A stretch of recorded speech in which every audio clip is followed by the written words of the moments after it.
Welcome to Dagon, an interactive story that features one of Lovecraft's most famous stories, the short story Dagon, narrated and fully animated and full of trivia. I'm excited to take a look at this, so let's get started with the start option.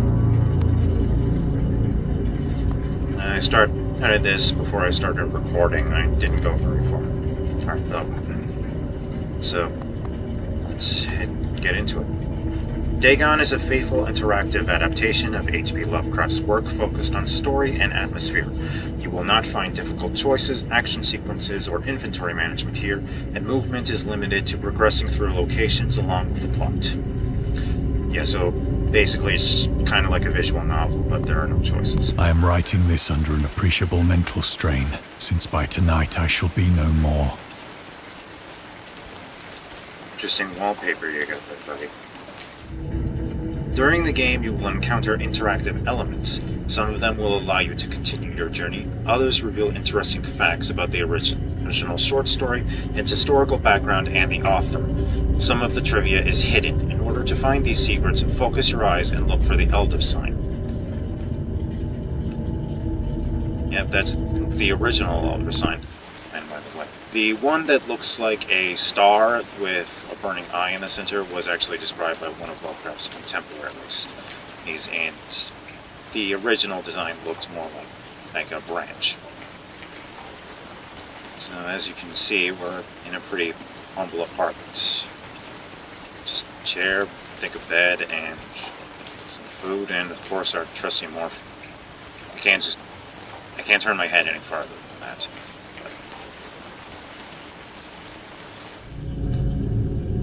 As to my letters, my case is peculiar. I write such things exactly as easily and as rapidly as I would utter the same topics in conversation. Indeed, epistolary expression is with me largely replacing in conversation, as my condition of nervous prostration becomes more and more acute. I cannot bear to talk much now, and am becoming as silent as the spectator himself. My loquacity extends itself on paper. H.P. Lovecraft to Reinhard Kleiner, December 23rd, 1917. Throughout his life, Lovecraft penned around 100,000 letters to his friends and fans, out of which about 10% survive to this day, but his tendency to endless correspondence was a relatively late growth. In youth, I scarcely did any letter writing, thanking anybody for a present was so much of an ordeal that I would rather have written a 250-line pastoral or a 20-page treatise on the rings of Saturn. Selected letters 1921 to 1931. Lovecraft would often skip meals to afford postage. Collections of his correspondence have been published in various books, and selected letters can be found online. Some readers consider them his most important legacy. You can read the discovered trivia immediately, or go back to them later in the main menu. Turn off displaying trivia if you find that feature distracts you from the story. I'm going to keep it on since I like finding trivia like that. Okay.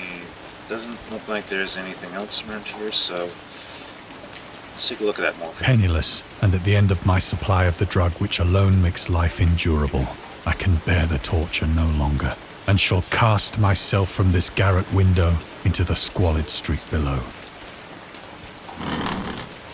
Do not think from my slavery to morphine that I am a weakling or a degenerate.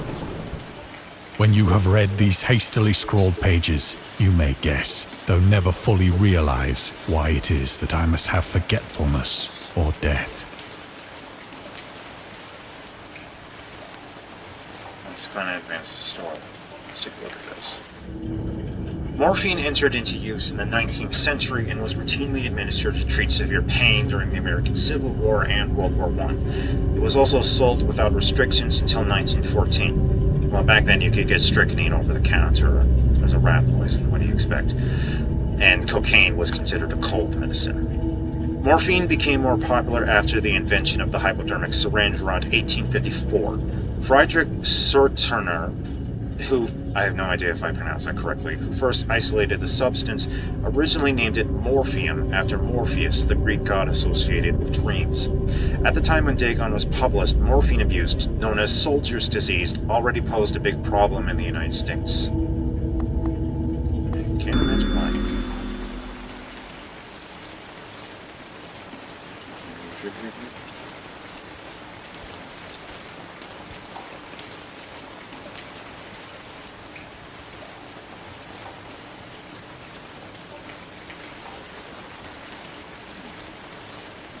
looks like some kind of water flora, I guess. It's kind of clear he hasn't been living in, well, very long means these days. It was in one of the most open and least frequented parts of the broad Pacific that the packet of which I was supercargo fell a victim to the German sea raider.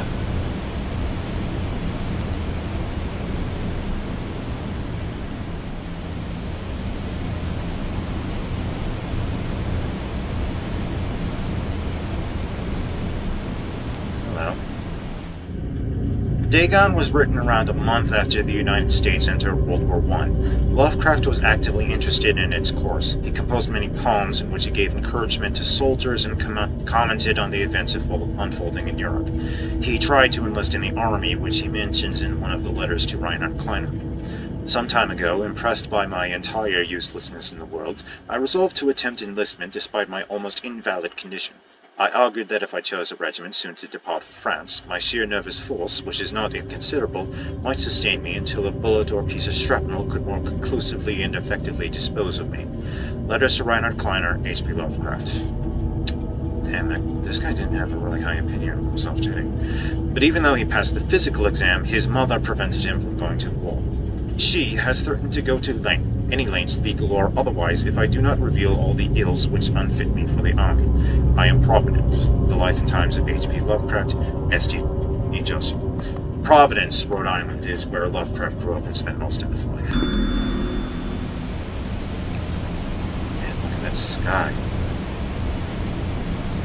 And that moon.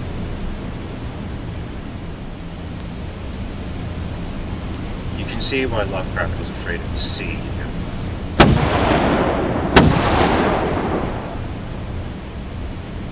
The Great War was then at its very beginning, and the ocean forces of the Hun had not completely sunk to their later degradation. So that our vessel was made a legitimate prize, whilst we of her crew were treated with all the fairness and consideration due us as naval prisoners. Is that the sun? Yeah, that's the sun.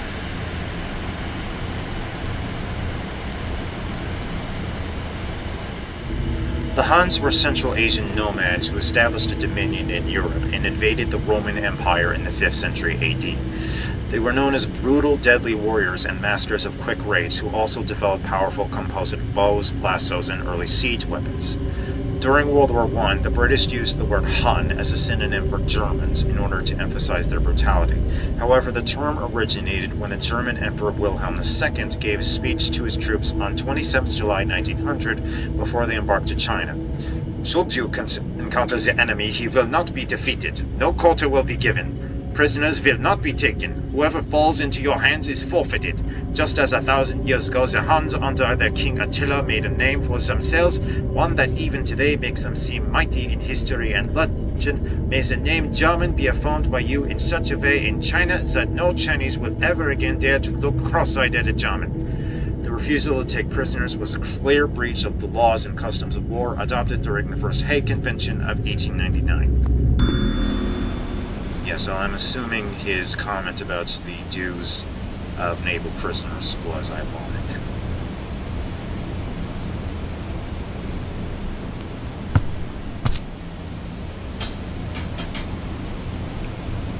So liberal, indeed, was the discipline of our captors, that 5 days after we were taken, I managed to escape alone in a small boat with water and provisions for a good length of time.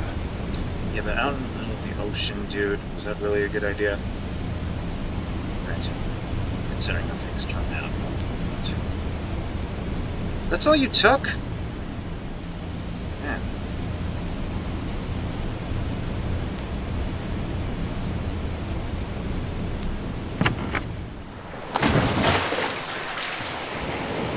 When I finally found myself adrift and free, I had but little idea of my surroundings. Never a competent navigator, I could only guess vaguely by the sun and stars that I was somewhat south of the equator. Of the longitude, I knew nothing, and no island or coastline was in sight. Brilliant plan, buddy. I would have at least waited until I saw an island end or something, or at least the coastline. Maybe he should have stolen a map or something. Data would have been much help, but I really should brush up. There's the. I really should brush up on my astronomy. This is. Yeah, I don't know many constellations besides the Big Dipper.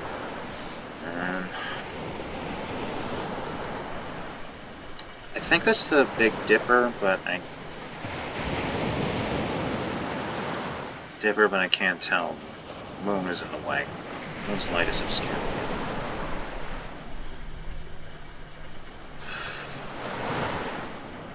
Really into plan there, buddy.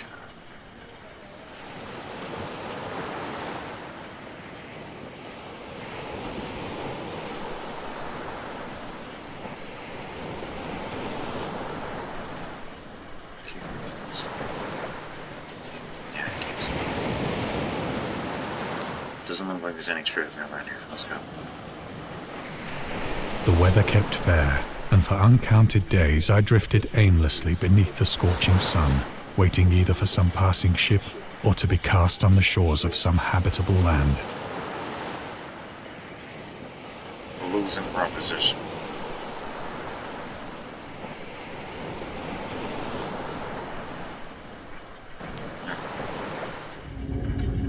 Dagon was written in July 1917 and first published in 1919 in The Vagrant, an amateur magazine focused on the supernatural.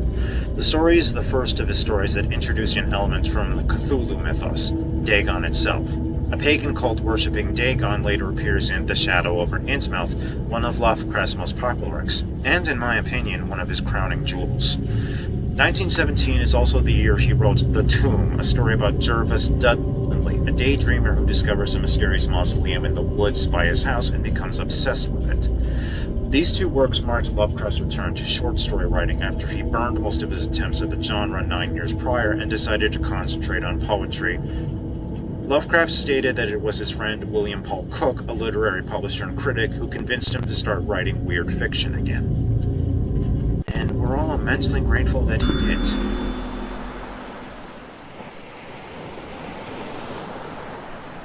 Yeah, at least at night you have the stars. But neither ship nor land appeared, and I began to despair in my solitude upon the heaving vastness of unbroken blue. Yeah, I can't turn my head any further. The change happened whilst I slept. Its details I shall never know, for my slumber, though troubled and dream-infested, was continuous. Imagine waking up to that.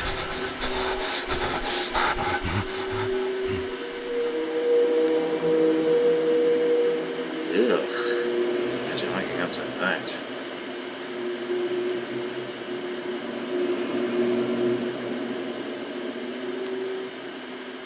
I'm pretty sure I would have woken up if I'd fallen out of the boat.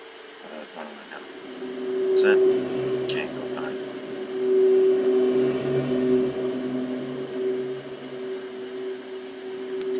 When at last I awoke, it was to discover myself half sucked into a slimy expanse of hellish black mire, which extended about me in monotonous undulations as far as I could see, and in which my boat lay grounded some distance away. Though one might well imagine that my first sensation would be of wonder at so prodigious and unexpected a transformation of scenery, I was in reality more horrified than astonished. For there was in the air, and in the rotting soil, a sinister quality which chilled me to the very core. The region was putrid with the carcasses of decaying fish, and of other, less describable things which I saw protruding from the nasty mud of the unending plain. Perhaps I should not hope to convey in mere words the unutterable hideousness that can dwell in absolute silence and barren immensity. There was nothing within hearing, and nothing in sight, save a vast reach of black slime. Yet the very completeness of the stillness and the homogeneity of the landscape oppressed me with a nauseating fear. The sun was blazing down from a sky which seemed to me almost black in its cloudless cruelty, as though reflecting the inky marsh beneath my feet.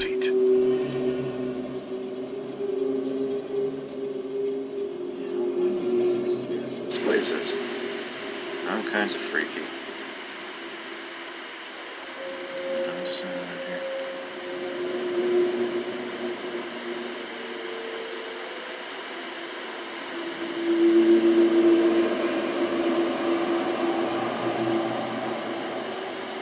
It's the silence that would really get to you. The vast expanses of sheer nothingness. I don't see any alder signs, so let's go.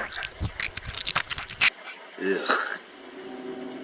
As I crawled into the stranded boat, I realized that only one theory could explain my position. Through some unprecedented volcanic upheaval, a portion of the ocean floor must have been thrown to the surface, exposing regions for which innumerable millions of years had lain hidden under unfathomable watery depths. So great was the extent of the new land which had risen beneath me that I could not detect the faintest noise of the surging ocean, straining my ears as I might. Nor were there any seafowl to prey upon the dead things.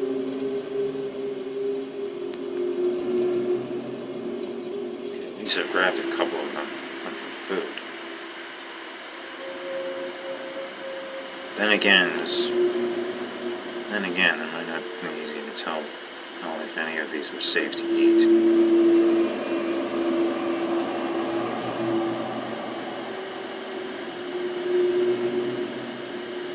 Ugh, what is that?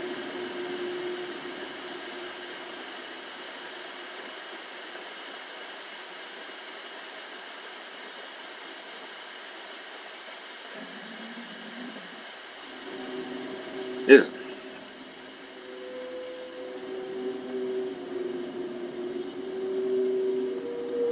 Not seeing any other signs. Alright, guess we keep going. For several hours I sat thinking or brooding in the boat, which lay upon its side and afforded a slight shade as the sun moved across the heavens. As the day progressed, the ground lost some of its stickiness and seemed likely to dry sufficiently for traveling purposes in a short time. That night I slept but little, and the next day I made for myself a pack containing food and water, preparatory to an overland journey in search of the vanished sea and possible rescue. I would have stayed near the boat if I were me.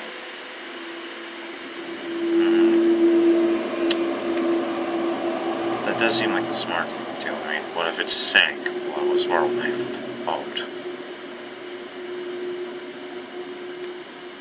Still no alder signs.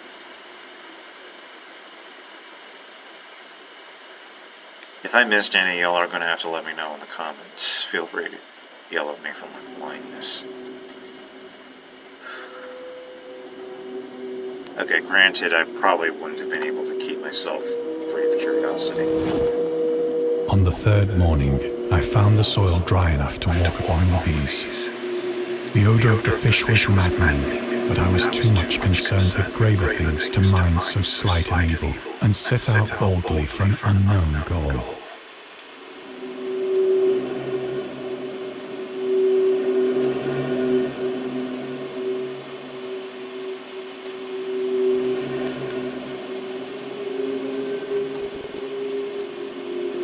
God, that's eerie to look at.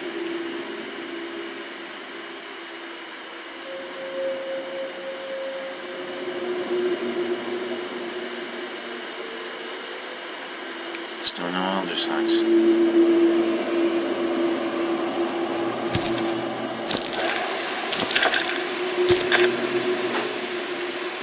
All day I forged steadily westward, guided by a faraway hummock which rose higher than any other elevation on the rolling desert.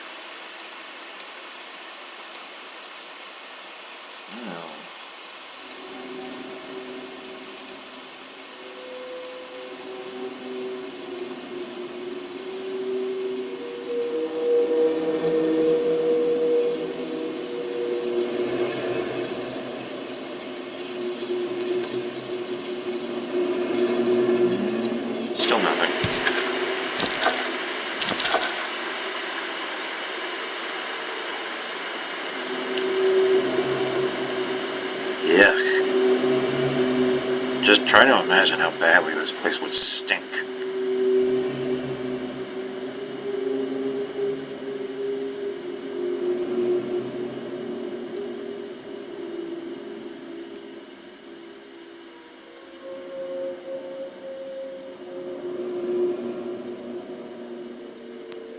Wouldn't want to encounter that when I was alive.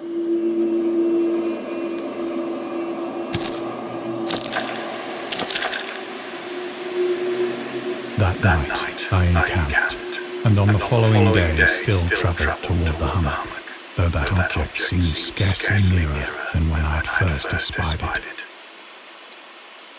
I mean, it's as good as landmark as any. Oh. Hello? The creator of the Cthulhu Mythos and the fictional underwater city of whirl was convinced that life could not exist at the bottom of the ocean because the water pressure would make it uninhabitable. Today we know that the darkest depths of the ocean are home to many peculiar organisms. The deepest dwelling fish we have discovered so far, the Mariana snailfish, can live about 8,000 meters, more than 26,000 feet, below the ocean surface in never-ending darkness and at hellishly crushing pressures, hundreds of times stronger than those found at sea level. Upon glancing at the modern photos of deep-sea creatures such as the anglerfish, the fangtooth, or the viperfish, and their truly Lovecraftian characteristics, it's not hard to find some irony in this. You know, I never really thought about that, but they're right. Harsh adaptations would require pretty weird adaptations. Still, one would hope there's no giant humanoids with octopuses for heads down there.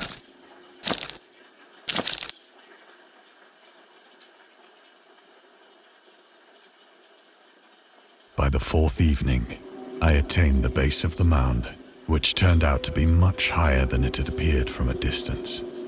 An intervening valley setting it out in sharper relief from the general surface. Too weary to ascend, I slept in the shadow of the hill. I know not why my dreams were so wild that night, but ere the waning and fantastically gibbous moon had risen far above the eastern plain, I was awake in a cold perspiration, determined to sleep no more. Such visions as I had experienced were too much for me to endure again, and in the glow of the moon I saw how unwise I had been to travel by day. Without the glare of the parching sun, my journey would have cost me less energy.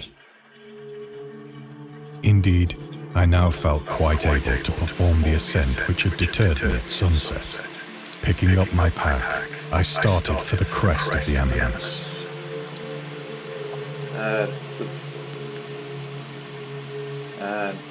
You did think of a way to get back to the boat, right?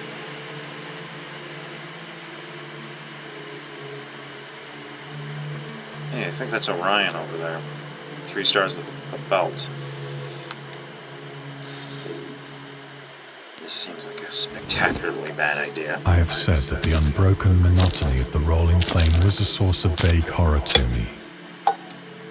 But I think my horror was greater when I gained the summit of the mound and looked down the other side into an immeasurable pit or canyon, whose black recesses the moon had not yet soared high enough to illumine. I felt myself on the edge of the world, peering over the rim into a fathomless chaos of eternal night. Through my terror ran curious reminiscences of Paradise Lost, and of Satan's hideous climb through the unfashioned realms of darkness. As the moon climbed higher in the sky, I began to see that the slopes of the valley were not quite so perpendicular as I had imagined. Paradise Lost is a famous epic written by John Milton detailing a version of the Genesis myth, largely from the perspective of Satan himself after being cast out of hell. And just a side note. Any trivia down here? Nope. Ledges and outcroppings of rock afforded fairly easy footholds for a descent. whilst after a drop of only a few hundred feet, the declivity became very gradual. I still wouldn't want to go down there, especially at night. You sure this is a good idea, buddy?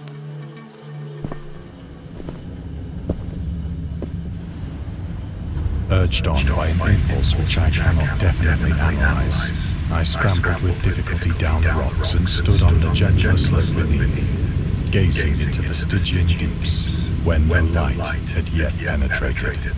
Brilliant plan. All at once, my attention was captured by a vast and singular object on the opposite slope, which rose steeply about 100 yards ahead of me.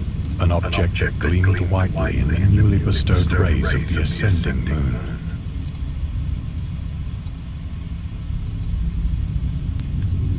My god, it's one of those monolith things that have been popping up around the world.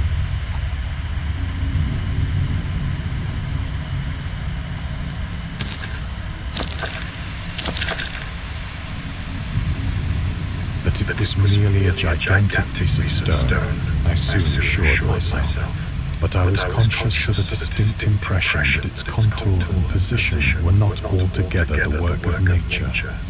A closer scrutiny filled me with sensations I cannot express. You know, this kind of reminds me of that scene in 2001 in A Space Odyssey. Is there a bone somewhere I can throw up into the air?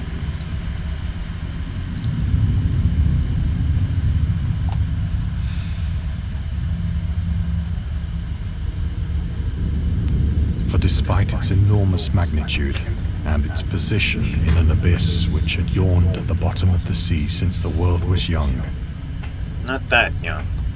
I perceived beyond a doubt that the strange object was a well-shaped monolith, whose massive bulk had known the workmanship and perhaps the worship of living and thinking creatures. Dazed and frightened, yet not without a certain thrill of the scientist's or archaeologist's delight, I examined my surroundings more closely.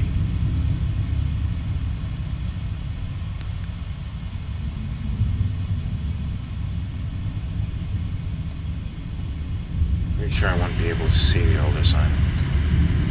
This line.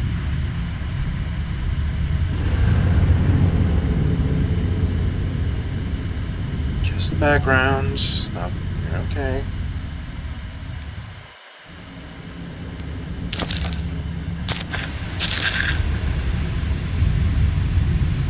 The moon, now near the zenith, shone weirdly and vividly above the towering steeps that hemmed in the chasm, and revealed the fact that a far-flung body of water flowed at the bottom, winding out of sight in both directions and almost lapping my feet as I stood on the slope.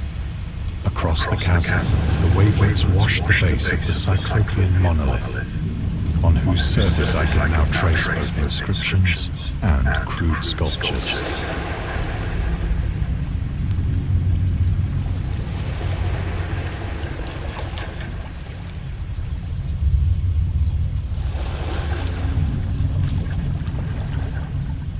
How much work they put into the environments around here, especially since they made it so consistent in between shots.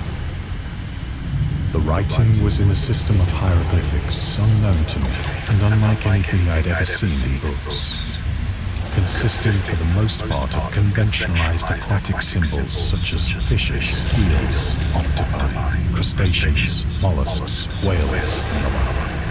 Several characters obviously represented marine things which are unknown to the modern world, but whose decomposing forms I had observed on the ocean-risen plain. It was the pictorial carving, however, that did most to hold me spellbound.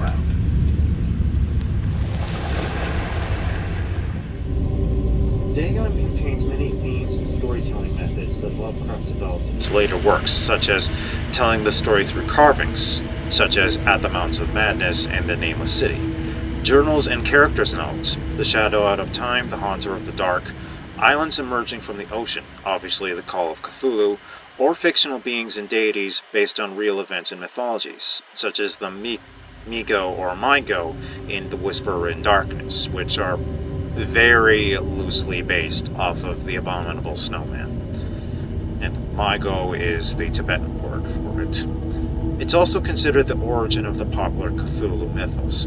Some of Lovecraft's other stories also conclude in a manner similar to Dagon, but let's skip the details in order to not spoil the ending.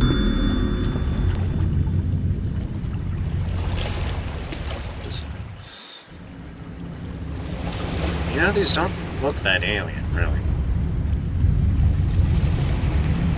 Plainly visible across the intervening water, on account of their enormous size, were an array of bas-reliefs whose subjects would have excited the envy of a doré. I think that these things were supposed to depict men, at least a certain sort of men, though the creatures were shown disporting like fishes in the waters of some marine grotto, or paying homage at some monolithic shrine which appeared to be under the waves as well. Of their faces and forms I dare not speak in detail, for the mere remembrance makes me grow faint, grotesque beyond the imagination of a Poe or a Bulwer. They were damnably human in general outline, despite webbed hands and feet, shockingly wide and flabby lips, glassy, bulging eyes, and other features less pleasant to recall. Curiously enough, they seem to have been chiseled badly out of proportion with their scenic background. For one of the creatures was shown in the act of killing a whale, represented as but little larger than himself. I remarked, as I say, their grotesqueness and strange size, but in a moment decided that they were merely the imaginary gods of some primitive fishing or seafaring tribe. Some tribe whose last descendant had perished eras before the first ancestor of the Piltdown or Neanderthal man was born.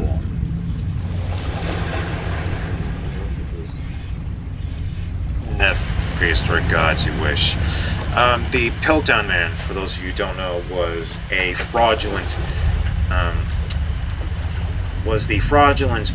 body of fossils of a prehistoric ancestor to modern humans that was made back when the evolution was still being hotly debated by scientists. I don't really remember the details. Awestruck at this unexpected glimpse into a past beyond the conception of the most daring anthropologist, I stood musing whilst the moon cast queer reflections on the silent channel before me. Then, suddenly, I saw it. With only a slight churning to mark its rise to the surface, the thing slid into view above the dark waters. Loathsome, it darted like a stupendous monstrous nightmares to the mind, about which it flung its gigantic scaly arms, the while it bowed its hideous head and gave vent to certain measured sounds. I think I went mad then.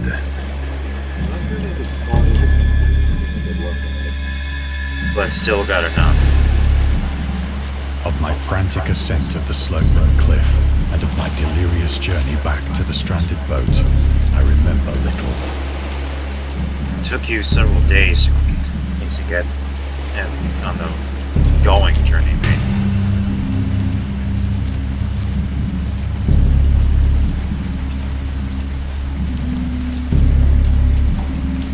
Oh, I wish I could turn around.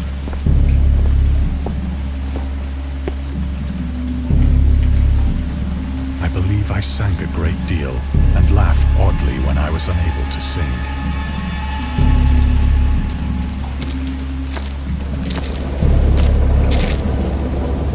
Not going as fast as the guy was. I have indistinct recollections of a great storm sometime after I reached the boat.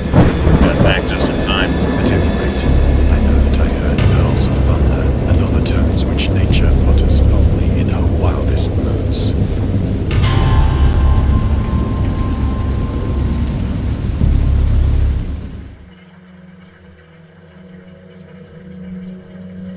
When I came out of the shadows, I was in a San Francisco hospital, brought thither by the captain of the American ship which had picked up my boat in mid-ocean. In my delirium, I had said much, but found that my words had been given scant attention. Of any land upheaval in the Pacific, my rescuers knew nothing.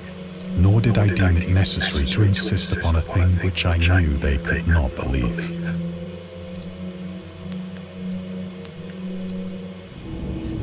Lovecraft was a prominent figure in the world of amateur journalism. In 1915, he started publishing his own journal called The Conservative, which included political and social commentary, poetry, short stories, and literary criticism written by himself and other authors. Howard was a skilled wordsmith, but he also took criticisms to heart, which resulted in his decisions to step away from writing poetry and concentrate on weird fiction again for the first time since his teenage years. Dagon, published in 1919, is one of the short stories written during that period. In this example excerpt from The Conservative, the master of horror fiction explains his attitude towards warfare and the idea of world peace. Why any sane human being can believe in the possibility of universal peace is more than the Conservative can fathom. Should the entire civilized world agree simultaneously to disarm, one or more nations would undoubtedly retain secret armaments and at the proper time take advantage of their more altruistic and less astute contemporaries in a wild career of conquest against unarmed victims. No country is, or can ever be, above warfare until the basic impulses of the human animal shall have miraculously changed. Yeah, you can tell he had a really high opinion of people.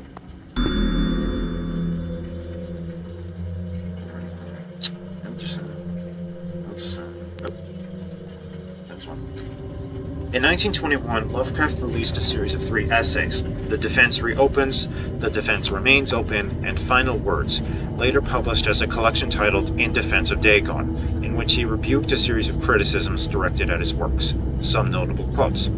I paint what I dream and will let the public settle the rest amongst themselves. Mr. Monday asks the reason d'etre of the reason to exist of Dagon. I will give it, purely and simply to reproduce a mood. Its object is the simplest in all art, portrayal. The physical horrors of war, no matter how extreme and unprecedented, hardly have a bearing on the entirely different realm of supernatural terror. Ghosts are still ghosts. The mind can get more thrills from unrealities than from realities. In the essay, Lovecraft touches upon the topics of atheism, materialism, the quest for truth, and the love of science.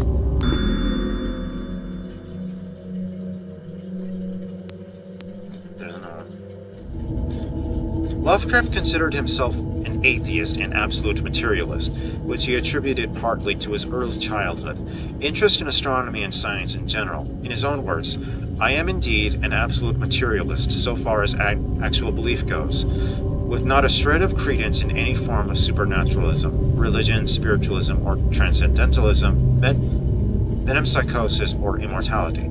All I say is that I think it is damned unlikely that anything like a central cosmic will, a spirit world, or an eternal survival of personality exist. They are the most preposterous and unjustified of all the guesses which can be made about the universe, and I am not enough of a hair-splitter to pretend that I don't regard them as errant and negligible moonshine.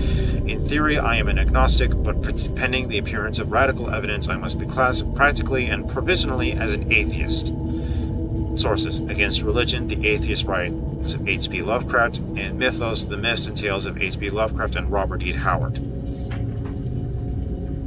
And that strikes me as an interesting parallel to Sir Arthur Conan Doyle, who was alive when Lovecraft was young.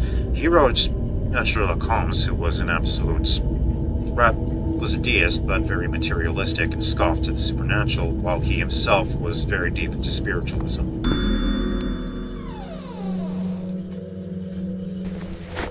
I think we've been discharged. Once I sought out a celebrated ethnologist and amused him with peculiar questions regarding the ancient Philistine legend of Dagon, the fish god. You know, I just realized that aside from the giant deep one, we haven't seen any other people. Dagon, or Dagon, was the main deity of the Philistines, worshipped throughout the Middle East as the ancient god of fertility and crops. In Hebrew, the word Dagon was a common noun for grain.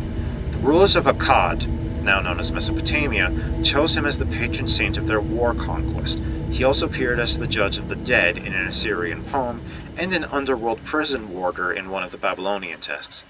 He is often mistakenly taken for a fish god due to the wrong interpretation of his name, as in Hebrew the word dag means fish. In H.P. Lovecraft's works, Dagon is an underwater deity ruling over the deep ones, a humanoid race with fish traits that resides in the oceans. He is worshipped by a secret cult called the Esoteric Order of Dagon. For more information, please refer to The Shadow over Innsmouth.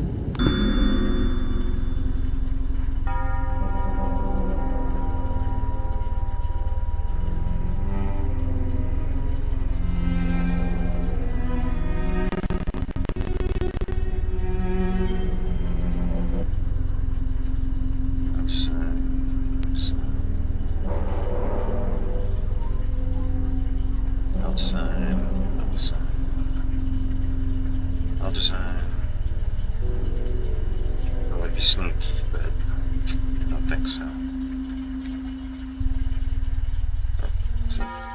No.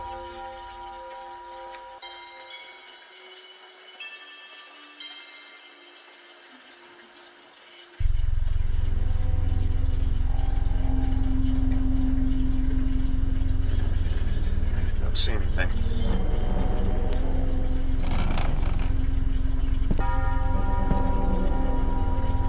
But soon perceiving that he was hopelessly conventional, I did not press my inquiries. Why does an ethnologist have the Necronomicon on his shelf? August Derleth was an American writer and anthologist. He also befriended Lovecraft and published many of his works through his company, Arkham House. Ironic. Although he greatly contributed to the popularization of the author's works after his death, he is surrounded by numerous controversies. One of his most questionable decisions involved introducing the good versus evil doctrine. Derleth was a devout Catholic, to the Cthulhu Mythos, which contrasted with Lovecraft's view of the world and his approach to cosmic horror. As a result, the author's work are often misunderstood and misrepresented in today's culture. It is also worth noting that Lovecraft was never really interested in creating a mythology, and the term Cthulhu Mythos was coined by Derleth after the author left the mortal plane. In his time, Lovecraft occasionally referred to his works as Yog-Sothothery after Yog-Sothoth, a god in the series. But yeah, the good versus evil doctrine is something that I personally don't agree with, because it just kind of misses the point of the cosmic horror genre, in that there are good guys and bad guys rather than a vast, uncaring universe. Lovecraft's attempts to find a job in 1925 were influenced by advice he received from friends. Among others, he started freelancing for a marketing magazine, where he would write announcements and commercials. Feel free to judge his copywriting skills for yourself. From an ad for Curtis Woodwork. Curtis Woodwork embraces both the usual structural units and the cleverest contrivances of built-in or permanent furniture, such as bookcases, dressers, buffets, and cupboards. Every model is conceived and created with the purest art, ripest scholarship, and mellowest craftsmanship which energetic enterprise can command, and made to conform rigidly to the architecture of each particular type of home. The cost, considering the quality, is amazingly low, and a trademark of the individual pieces prevents any substitution by careless contractors. Lovecraft Studies, Volume 7, Number 1, H.P. Lovecraft, compiled by S.T. Joshi. Well, I'm convinced. Curtis. I think that company is still around today, correct me if I'm wrong. Anything else?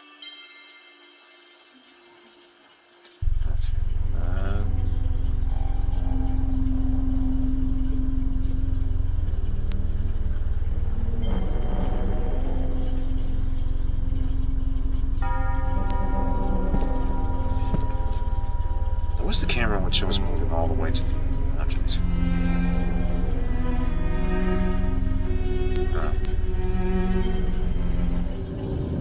These days the word scientist is a widely accepted term, but at the time Dagon was published, it was subject to a wide debate. After the author used it in the story, critics pointed out that man of science was a more appropriate term to employ. He admitted, in in Defense of Dagon, that if Dagon were to be reprinted, he would indeed use the phrase they suggested. Scientist was coined as an analog to artist, to be used when referring to those studying different branches of science. Yet in the 19th and early 20th century, scientific researchers in Great Britain and the United States were of the opinion that man of science, resembling the term man of letters, was the only proper choice. Among other things, it was gender-specific, indicating that science was an endeavor to be pursued by only one sex. What a lovely time it was. The term scientist became more accepted only after World War II, and man of science started fading into obscurity as an old-fashioned synonym.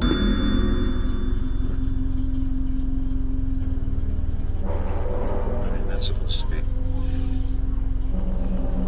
No, don't see anything here.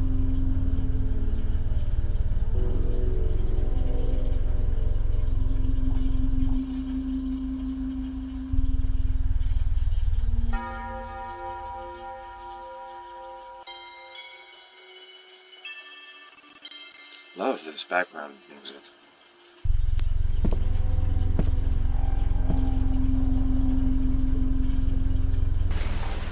It is at night, especially when the moon is gibbous and waning, that I see the thing. I tried morphine, but the drug has given only transient surcease, and has drawn me into its clutches as a hopeless slave. So now I am to end it all, having written a full account for the information or the contemptuous amusement of my fellow men.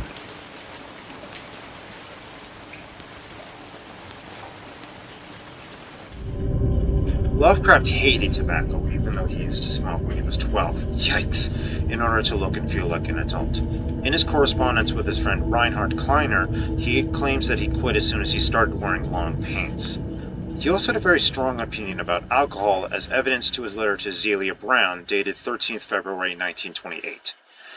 As for the matter of drinking, I have never tasted intoxicating liquor, and never intend to, having a strong aesthetic disgust at anything which blunts or coarsens the delicate natural equipoise of the evolved human intellect and imagination. Drinking excited my personal repugnance, hence I don't drink. Let the herd do what they will. I am rather in favor of prohibition, the prohibition of any one antisocial force as well as of any other. So, The Spirit of Revision, Lovecraft's Letters to Zelia Brown, Reed Bishop, H.P. Lovecraft, Sean Brady, and Andrew Lehman, S.D. Joshi.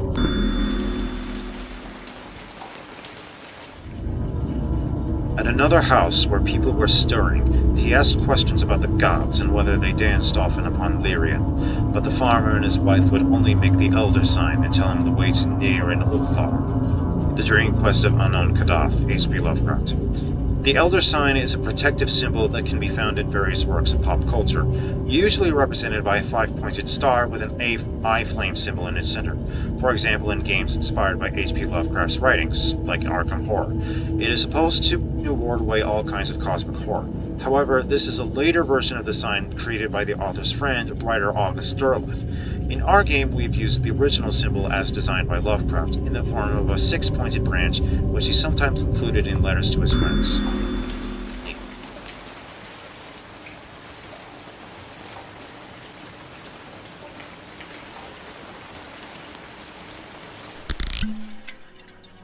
Often, I ask myself if it could not all have been a pure phantasm, a mere freak of fever, as I lay sun-stricken and raving in the open boat after my escape from the German man of war.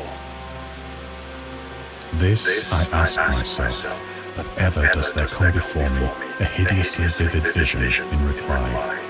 I cannot think of the deep sea without shuddering at the nameless things that may at this very moment be crawling and floundering on its slimy bed, worshipping their ancient stone idols, and carving their own detestable likenesses on submarine obelisks of water-soaked granite.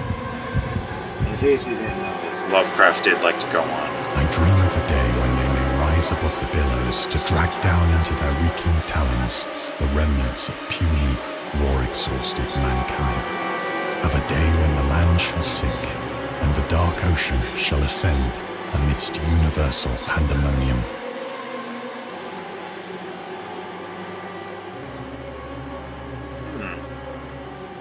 I wonder if the deep ones were originally. Hey, look, part of Lovecraft's fear of foreign invasion. The man was xenophobic as hell.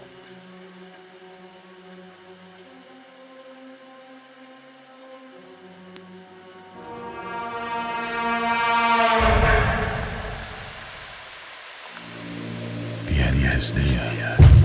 I hear a noise at the door, as of some immense slippery body lumbering against it.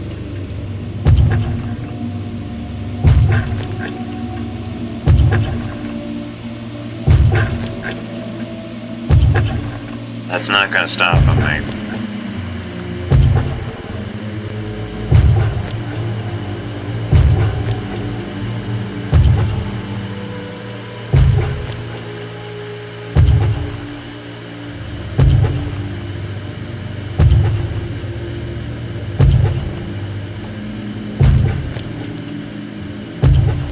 It shall not find me. Told you. God, that hand.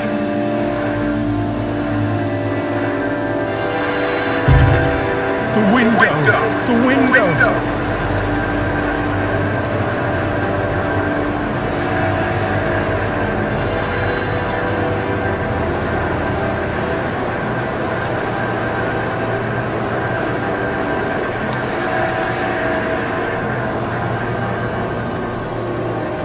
Well, time to go.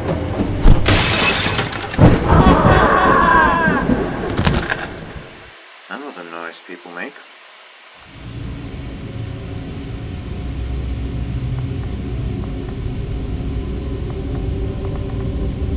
And that was Dagon. I hope you enjoyed going on this journey with me.